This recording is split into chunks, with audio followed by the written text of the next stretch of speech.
home. Eat that, mother buzzer.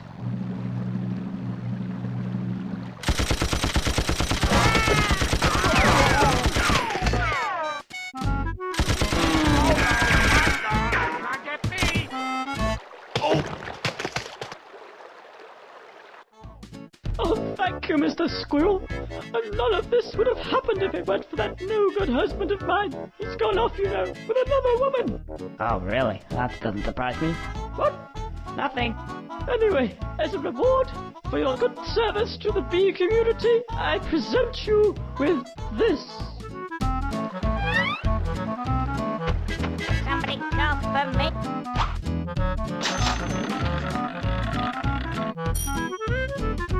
Who wants some of the dough? Yeah, cash prizes. Now we're going to cross the Great Bridge, where we're going to encounter a few dung beetles talking among themselves. Alright, who's this? It's like one of them skills. Wat hem shit down there, kick the shit out of him. Alright, well, wait till he comes up here, alright. Okay then, yeah. Hello, it's me again, Mr. Scarecrow Birdie. Right, what seems to be the problem? Oh yes, you need manual. Otherwise, doesn't work. Manual, cost you. Oh, how much? Got any Mepsi Pucks? What? Don't matter. Actually, I think, $10. Long time. You'll have manual long time. There you go. There you go. Manual. Just press B. Oh! Get me out of here! Hey, you! Come here! Come on! I want to go back in there! Hurry up! Okay. Suits me. Cash.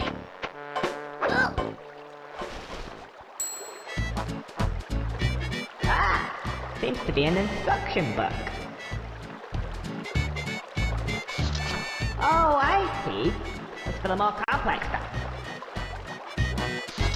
It'll appear the first time you use a more complex zone. And if you need it again, then press L and B at the same time. To skip it, just press C. The catapult. Let's see now. Use Control Stick to aim, and C button to fire. That seems simple enough. Okay.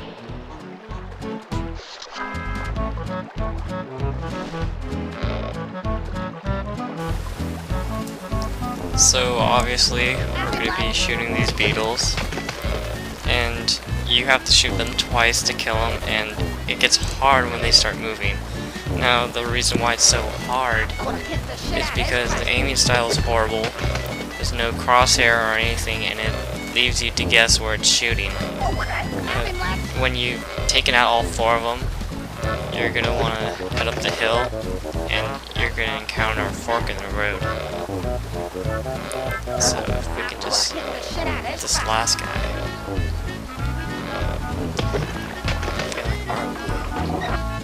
Okay, so the door opened. So let's just head up the hill.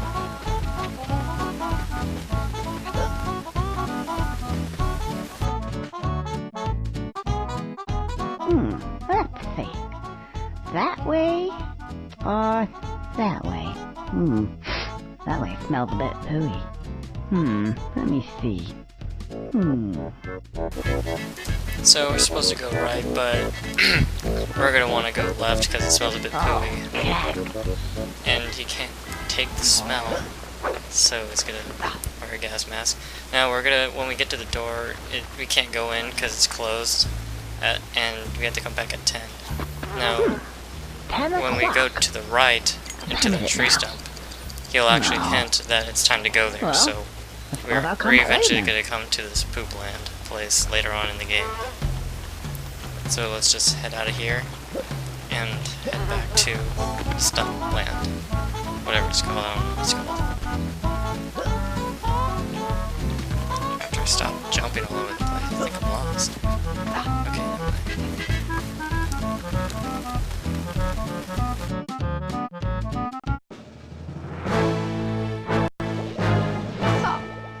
is key elements in this experimentation here. We have the table, yeah? The milk in the glass broken. Ah, I see the problem. Oh, and there seems to be a... Seems to be a... I must do some experiments, I think. Yeah. And we will sort this out. And when my head is ready, then, my lord, we will see who uses the duct tape.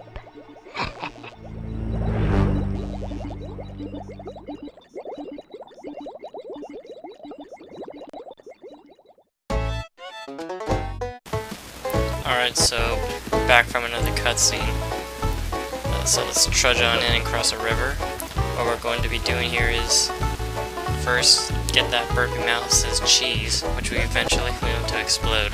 So turn left towards the block, to the blocks, and talk to them.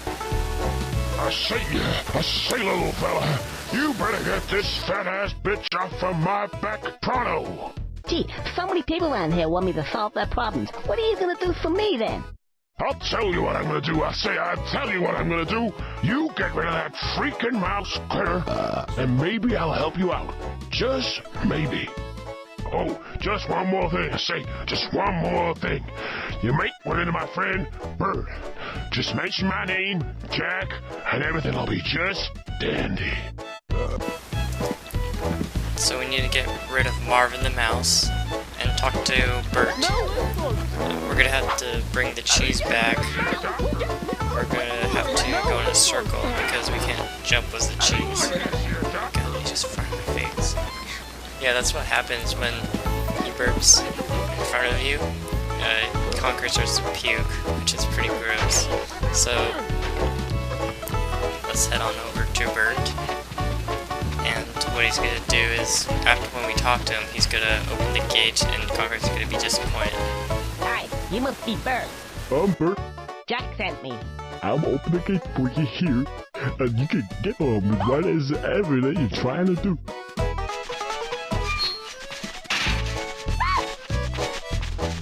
That's all you do?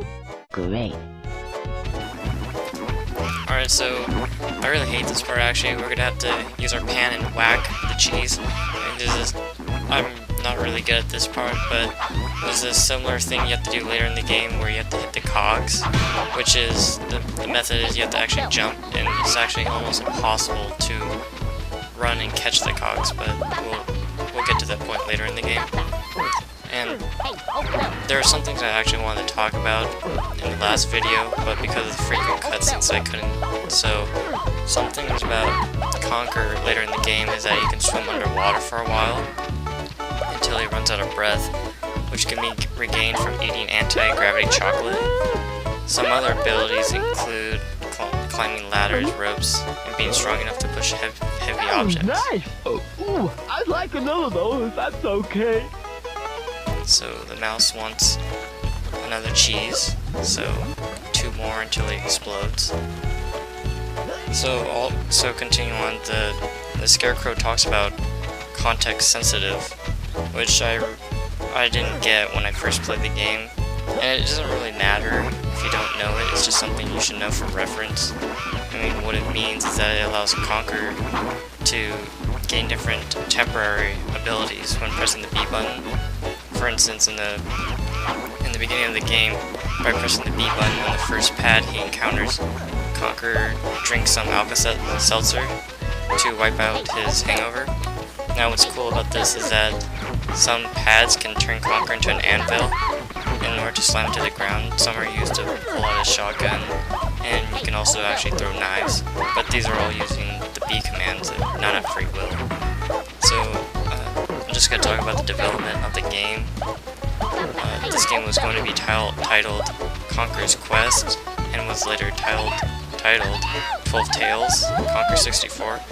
But before the game came out, there were screenshots of the game which gave people the impression that this game would have a cute squirrel and have cute characters and colorful settings. The company Rare, who made this game, actually had a long history of making games like this, such as Banjo-Kazooie, which is a fun game, which I might make my next walkthrough on if this is pretty good, and Diddy Kong Racing. The reason that Rare decided to change the game was because that they thought people were going to think that this was going to be another cute game. Thank God they did. What sucks though is that there's going to be a sequel to the game, which was cancelled because Microsoft bought out Rare. Alright, so